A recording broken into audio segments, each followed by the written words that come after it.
सो हमने अपने last session में क्या किया था, यहाँ पूरा हीट लोड कैलकुलेशन कर लिया था अपना किसी भी बिल्डिंग का। जैसे हमने एक रेसिडेंशियल हाउस लिया था, उसमें G+2 का हमने कैलकुलेट किया था, सॉरी G+1 का या G+2 का किया था, है ना।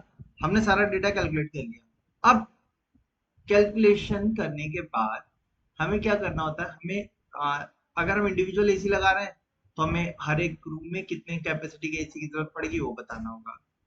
अब बार बार ये शीट नहीं खोली जाएगी, या क्लाइंट के साथ मीटिंग होगी, आर्किटेक्ट के साथ मीटिंग होगी, तो वहां पे इन ये पूरी शीट नहीं दिखाएंगे हम उनको। हम क्या करते हैं, अपनी एक समरी शीट तैयार करते हैं जिसमें सिलेक्शन क्राइटेरिया रखते हैं। तो उन उस सिलेक्शन क्राइटेरिया या समरी शीट तैयार करने के लिए आपको क्या करना होगा, हर का आप देखोगे तो यहाँ पे एक सम अप निकला हुआ है ना, वैल्यू का। तो आपने इस वैल्यू को यहाँ से कर लेना है कॉपी, कंट्रोल C कर दिया हमने कॉपी।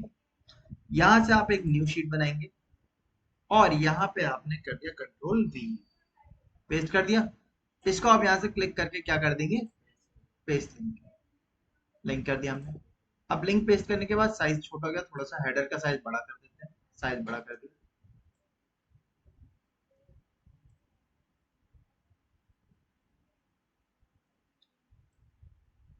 ये हमारा हेडर होने वाला है, ठीक है।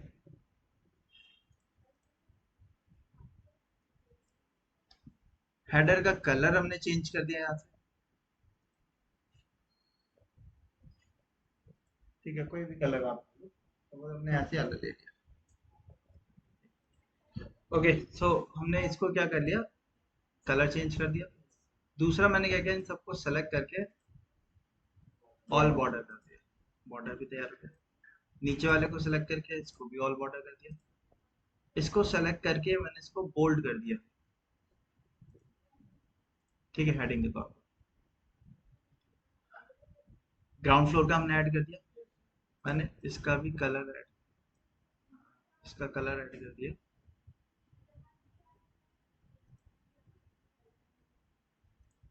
ग्रीन, ठीक है। अब मैं एक काम कर रहा हूँ, शीट पे गया, ग्राउंड का तो ऐड हो गया, ठीक है। मैंने एक काम किया, यहाँ पे इसका नाम जो था ग्राउंड फ्लोर हटा के सिर्फ क्या कर दिया, बेडरूम कर दिया, ठीक है। नीचे वाले पे गए, इसको भी ग्राउंड फ्लोर हटा के मास्टर बेडरूम।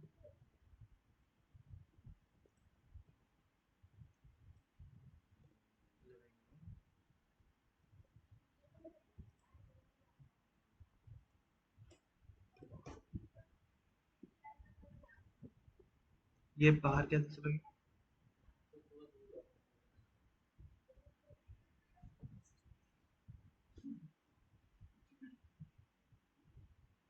सारे आउट हो गए।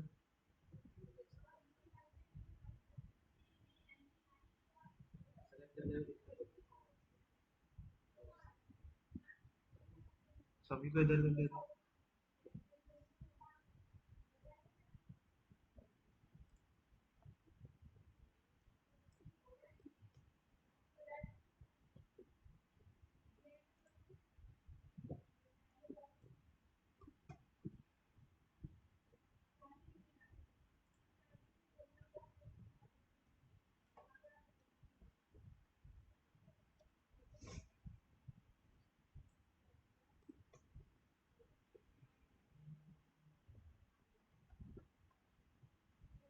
सेकंड फ्लोर तक आना, सेकंड का नहीं निकला था। हाँ,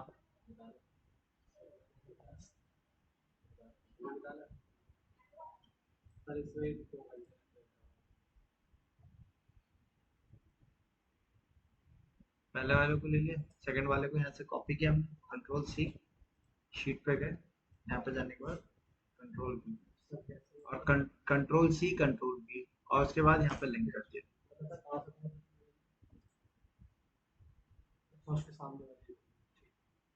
हर एक इंडिविजुअल वाले को कंट्रोल C, शीट पे गए, control V and then paste है, हो गए तीनों। अब आप मैंने क्या किया, यहाँ से इस पूरे को सेलेक्ट करके इसका भी सेम कलर कर दिया, ऑल बॉर्डर कर दिया इनको। यहाँ पे मैंने क्या किया, इंसर्ट कर दिया टैब। ये पूरा हमारा क्या होने वाला है, ग्राउंड फ्लोर। यहाँ पे मैंने फ्लोर टोटल कर दिया, फ्लोर का टोटल इक्वल टू वैल्यू लगा दिया हमने, sum bracket bracket close enter, आ गया। इसी फॉर्मूला को पकड़ के खींच दिया हमने, पूरे पूरे पे आ गया। अब टी आर की वैल्यू हम 1 पॉइंट के बाद 1 या 2 यूनिट तक लेते हैं, इससे ज्यादा हम लेते नहीं हैं। तो मैंने क्या किया, यहाँ से पहले सबको ले आते हैं, एक फ्लोर का आ गया, दूसरे फ्लोर को चलते हैं, कंट्रोल सी, शीट पे गए, कंट्रोल वी, और कंट्रोल वी करने के बाद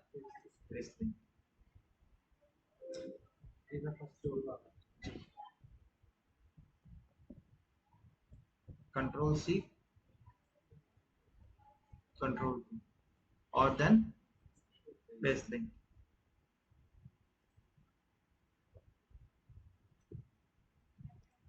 कंट्रोल सी,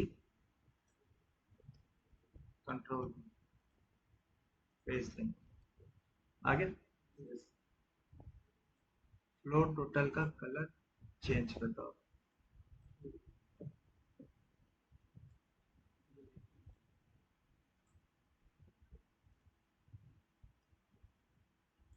हमने फ्लोर टोटल का कलर चेंज कर दिया, ताकि डिफरेंट कलर इसलिए दिया ताकि पढ़ने में आसानी रहे।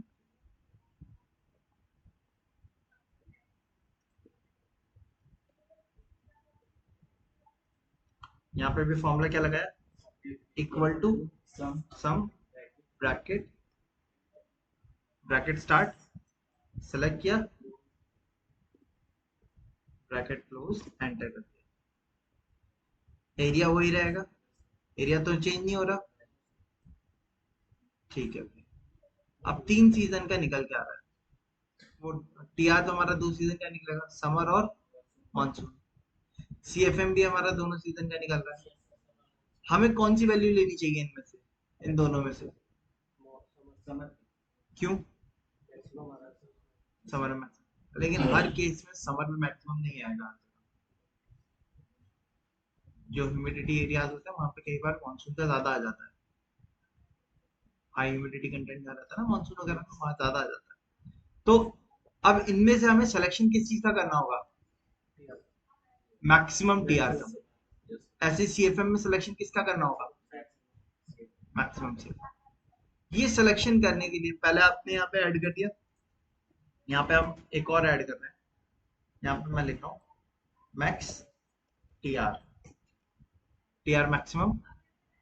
अब इसका फॉर्मूला क्या होता है, इक्वल टू लिखना है आपने, मैक्स लिखना है, ब्रैकेट स्टार्ट, किन दोनों के बीच में मैक्सिमम, इन दोनों के बीच में, ब्रैकेट क्लोज, एंटर, आ गया।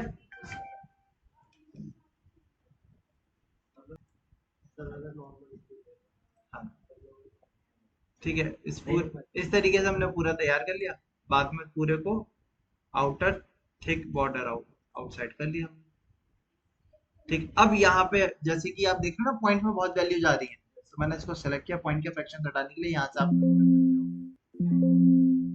मैंने यहाँ से इनको सेलेक्ट किया,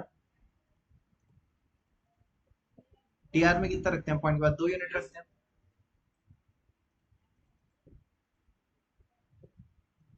सीएफएम होल नंबर में रखी जाती है,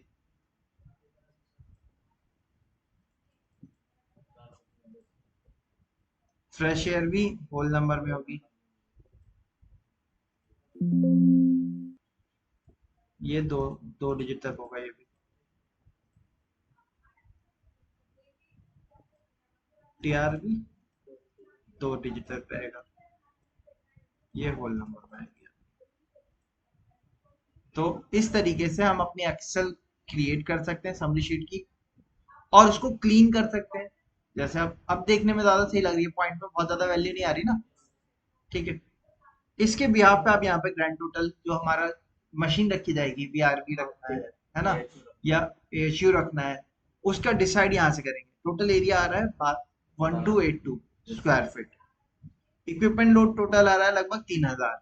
लाइटिंग लोड आ रहा है लगभग 1000। ठीक है, ऑक्यूपेंसीज टोटल आ रही है 24। समर के लिए टीआर बैठ रहा है टोटल 8.15 टीआर। मॉनसून के लिए बैठ रहा है 7 टीआर। ठीक है, अब इस 8 टीआर से हमें कितना मैक्सिमम सीएफएम मिलना चाहिए? हमें कितना चाहिए मिनिमम सीएफएम? कितना मेंटेन करना है हमें? लगभग 3000 सीएफएम। मॉनसून में कम करना है, तो सिलेक्शन क्राइटेरिया किसका लिया जाएगा? उस मैक्सिमम यहाँ पे आपकी वैल्यू है, क्राइटेरिया सिलेक्शन का ये रहने वाला है। कैलकुलेट करके आ गया। अब जो हमारी मशीन रखी जाएगी, है ना, उसकी कैपेसिटी कितनी होनी चाहिए? 8 टीआर होना चाहिए, 8.15 टीआर कम से कम, और इतना सीएफएम हमें उसके अंदर मिलना चाहिए। अगर रूम वाइज करना है तो रूम वाइज यहाँ पे आपका लिखा हुआ है, रूम बाय रूम। अगर आपको मतलब जैसे कि हमें सेंट्रलाइज एसी नहीं चाहिए, हमें अलग अलग एसी लगाना है, तो आप यहाँ से रूम बाय रूम डिस्कशन करोगे। और अगर सेंट्रल यूनिट लगा रहे हैं, अब उसमें भी फ्लोर बाय फ्लोर अलग चाहते हैं, तो फ्लोर बाय फ्लोर का सिलेक्शन अलग हो जाएगा। और अगर पूरी बिल्डिंग की एक लगा रहे हैं, तो उसके लिए ये आपका क्राइटेरिया। लेकिन सर अभी ये कहा है तो रूफ वाला रह गया। हाँ, तो रूफ वाला ऐड करना होगा, आपने नहीं निकाला तो जितने का निकाला उसका ऐड कर दिया हमने। ठीक है, आप रूफ वाला भी ऐड कर दो, कितना 4 टीआर 5 टीआर और बढ़ जाएगा, है ना, 5 टीआर और बढ़ जाएगा, 13 टीआर, लगभग 15 टीआर की मशीन रखी जाएगी। अब 15 टीआर की मशीन एएचयू रखने की जरूरत ही नहीं है, 15 टीआर काफी कम हुआ, है ना। वीआरबी लगा देंगे, पैकेज यूनिट, पैकेज एसी जो होता है वो रख देंगे, 25 टन तक हमारा वो आ जाता है, वो रख देंगे हम अपने आराम से, और उसी एक एसी से पूरी बिल्डिंग की कूलिंग हो जाएगी। ठीक है, इस तरीके से सिलेक्शन किया था। अब अगर कोई कह रहा है नहीं जी मैं अपने रूम में अलग अलग एसी लगाऊं, मुझे सेंट्रल एसी नहीं लगाना, तो उनके क्राइटेरिया ये आ गए आपके। अब 1.2 टीआर का एसी मिलेगा, 1.5 का मिलता है। जो 1.5 मिलता है वो एक्चुअल में 1.2 ही सप्लाई करता है, 1.5 टर्बो मोड में देता है। ठीक है, इसके लिए भी 1.5 टीआर लगेगा, इसके लिए 1.8 टीआर या 2 टीआर वाला लगेगा। इस तरीके से सेपरेट एसी आप देख सकते हो। और हर एसी में आपको ये भी देखना होगा कितना सीएफएम मिल रहा है। जैसे कि अब अलग अलग कंपनी एसी बना रही है, ब्लू स्टार भी है, वोल्टास भी है, डेकिन भी है, ओ जर्नल भी है। कई कंपनीज अपने ब्रांडिंग के पैसे भी लेती हैं, और ऐसा नहीं होता कि उनकी बाकी कंपनी की एसी और उनके एसी में आप कहोगे कि दोनों सेम है, सिमिलर नहीं है, कुछ डिफरेंस होता है। क्या डिफरेंस होता है? मान लो ब्लू स्टार का एसी मिल रहा है हमें 1 टन का 24,000 का, वहीं ओ जर्नल का मिल रहा है हमें 35,000 का, 10,000 का डिफरेंस है। सिर्फ डिफरेंस कॉस्टिंग में नहीं है, ब्रांडिंग में नहीं होगा, डिफरेंस किस में आ जाता है? कूलिंग कैपेसिटी पे आता है। जैसे कि ब्लू स्टार का सपोज हम कंसीडर कर रहे हैं ब्लू टीआर का एक टन का एसी है, वो हो सकता है हमें मैक्सिमम सीएफएम जो दे रहा हो वो 400 दे रहा हो सीएफएम, और वहीं ओ जनरल वाला जो है वो सीएफएम हो सकता है ज्यादा दे रहा हो, 450 दे रहा हो। तो हमें सिर्फ टनेज नहीं मेंटेन करनी है, सीएफएम भी देखनी है सिलेक्शन के टाइम में। तो जो भी एसी आप लेने जाओगे आप उसके दोनों पैरामीटर देखेंगे, कितना टन का है और कितना सीएफएम रेट प्रोवाइड कर रहा है, दोनों को मेंटेन करना होगा, इसीलिए दोनों चीजों को चेक किया जाता है। हाँ, बहुत सारे पैरामीटर हो सकते हैं, मटेरियल अच्छा हो, 100% कॉपर हो, ठीक है, तो बहुत सारे पैरामीटर होते हैं, एक पैरामीटर नहीं होता है। फिर जो ये ब्लू स्टार है, ओ जनरल है, एलजी है, ये सारे आपके इन्वर्टर एसी बना रहे हैं। और ये आपके, सॉरी ब्लू स्टार नहीं, ब्लू स्टार और वोल्टा जो है ये दोनों बनाते हैं, नॉन इन्वर्टर भी और इन्वर्टर एसी, ठीक है। बट वो जनरल, डाइकिन, एलजी ये सब 5 स्टार एसी बनाते हैं, 3 स्टार 5 स्टार बनाते हैं। और इनके क्या होते हैं जनरली, एसी जो होते हैं इनके वो आपके इन्वर्टर एसी होते हैं। इन्वर्टर एसी में पीसीबी लगती हैं, महंगी आती हैं, कंप्रेसर आपका डिफरेंट टाइप का लगता है, वो कॉस्टली आता है, ये चीज है, इसी वजह से उनकी कॉस्टिंग भी ज्यादा जाती है। ठीक है, सो इस तरीके से एक्सेल के अंदर समरी शीट हमारी तैयार की जाती है। ये समरी शीट को आप प्रिंट करके डिस्कशन के लिए जाते हो आर्किटेक्ट के साथ, या जो भी आपके सीनियर्स हैं उनके साथ जब मीटिंग में डिस्कशन होगा तो आप समरी शीट पर डिस्कस करोगे। ठीक है, कि कितने एरिया पे कितनी ऑक्यूपेंसी के हिसाब से कितना टीआर हमें मिल रहा है और उस पर कितना सीएफएम हमें चाहिए। ठीक है, तो समरी शीट आपको अपने फ्लोर की तैयार करके रखनी